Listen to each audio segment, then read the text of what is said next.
is a paper that we were presented with at the Budgetary Oversight Committee, which was produced by the OEDC last October, and which is still kind of pretty prescient in terms of what kind of Brexit outcome we're going to face. And the reason I kind of raise it tonight is because I think there's a view partly out there among the public that if a hard Brexit can be avoided, that's the end of this matter.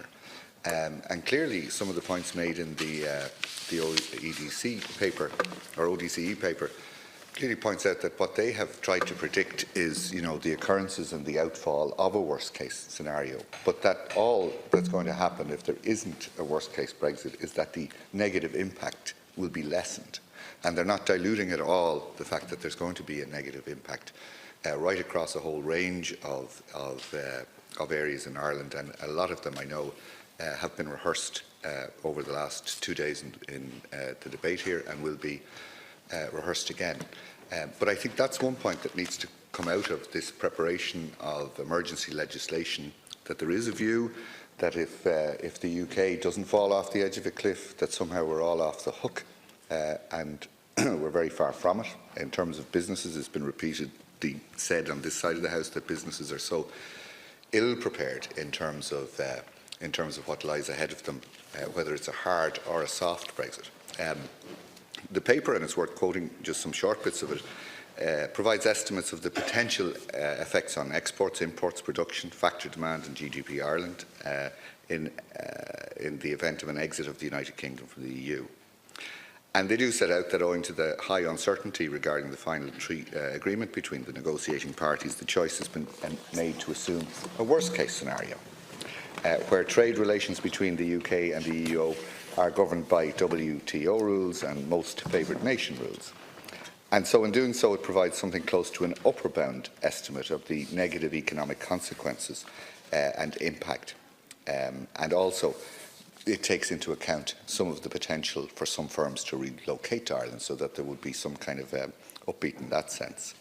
Any final trade agreement that would result in closer relationships between the UK and Ireland could reduce this negative impact.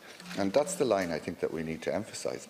That's all it could do, is reduce the negative impact of a Brexit.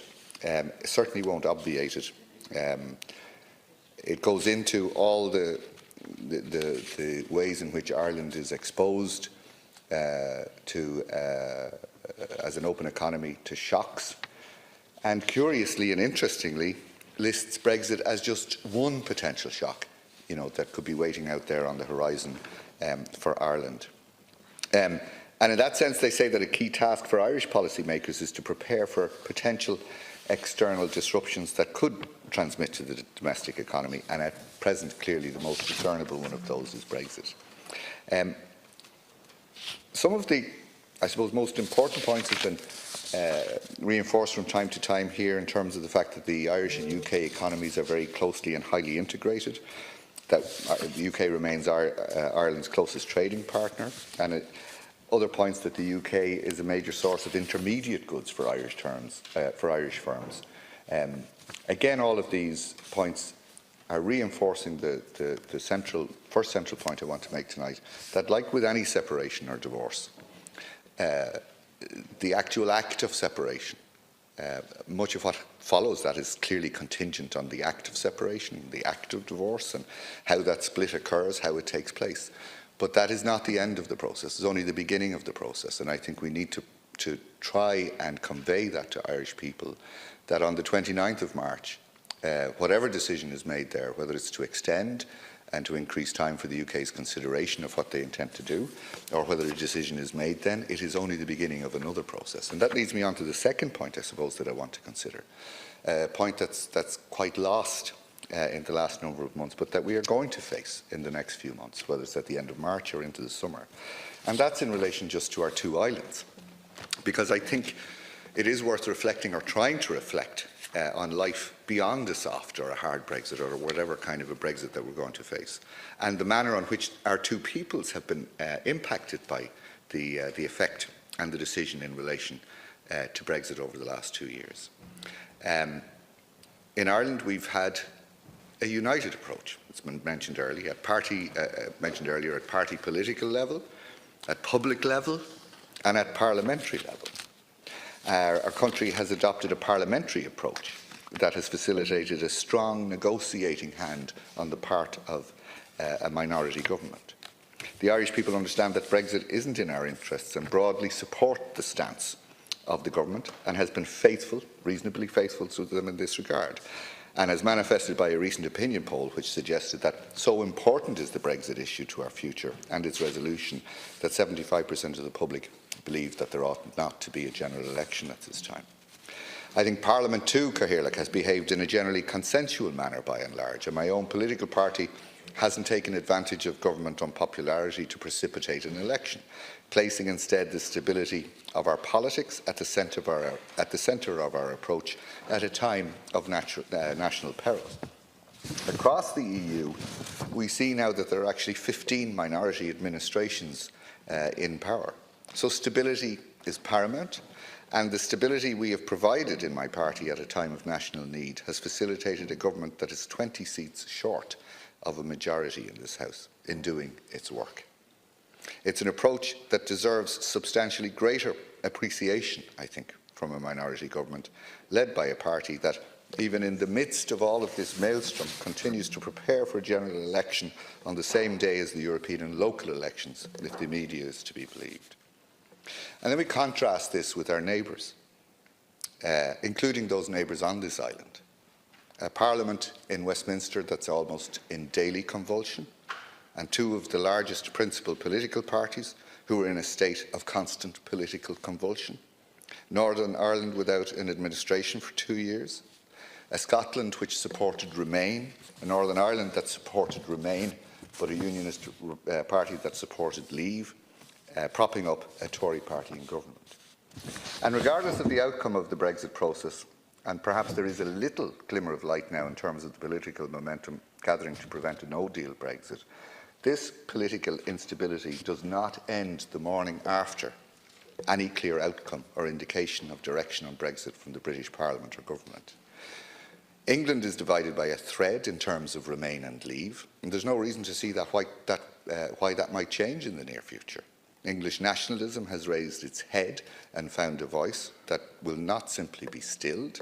Northern Ireland's politics is stuck in a stubborn political impasse where an irresistible force has met an immovable object. So the focus of this part of my contribution tonight, Cathaoirleach, is not on the economics of Brexit or future trade deals or withdrawal agreements or details concerned with those aspects of what we're facing. Rather, it's on the rolling consequences for the people of this island and our future relations with our neighbours. Brexit has caused damage and will continue to do so, and actions will be required to begin mending these for our future relations. We failed to appreciate enough, I think, and I say this as a Republican, despite 800 years of turmoil between the two islands, what a strong ally the UK has been to Ireland within the EU since 1973. The EU, as one of my colleagues, former Deputy Barry Andrews, has described recently, is made up of a number of loose and tight alliances. The original 6 founding members, the Benelux countries, the Scandinavian Nordics, the Franco-German axis, the Mediterranean alliances of countries in the Baltic states. And we had a strong alliance with the UK that is now over in EU terms. So what and where is our next step? With whom do we strongly attempt to ally ourselves? And who do we find with interests similar to our own, where we are on the edge of the continent?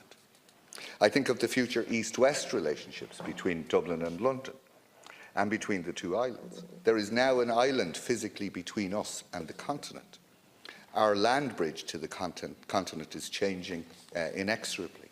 And so while we consider, and rightly so, the range and depth of and scope of emergency measures and legislation that may be required, we must, I think, at all times keep close in our mind the fact that it doesn't end on the 29th of March or 3 months after or in a year's time after a possible extension is sought. It's only beginning, and it's a bit like escaping from having been stranded on an island. The escape from the island is very, very welcome, but there are turbulent waters ahead, And I would like, I suppose, to hear an awful lot more detail in the near future as to what preparations are being made in order to ensure that Ireland can take advantage of the situation that lies. Thank you, Deputy Lahart. Now we move back.